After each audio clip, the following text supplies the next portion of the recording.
কে আমাকে পাঠালো, কেন পাঠালো, কি করছি, কি নিয়ে ওনার দরবারের সামনে যাব, এই চারটি প্রশ্ন বারবার করতে থাকবেন।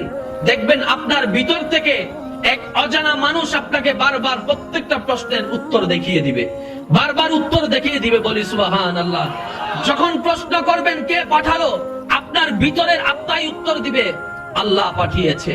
এবার যখন প্রশ্ন করবেন কি করার জন্য আমার রব আমাকে পাঠালেন, এতদিন বাছাই রাখলেন, উত্তর আপনার ক্যালকুলেশনে চলে আসবে।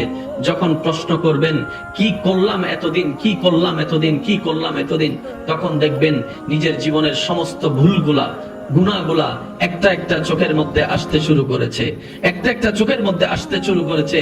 তখন আপনি লিস্টি করলে দেখতে পাবেন সেই নামাজ না পড়ার দৃশ্যটা আপনার চোখের মধ্যে বেশি উঠছে, ভাইয়ের হক মেরে খাওয়ার দৃশ্যটা আপনার চোখে বেশি উঠবে, বোনের হকটা না দেওয়ার দৃশ্য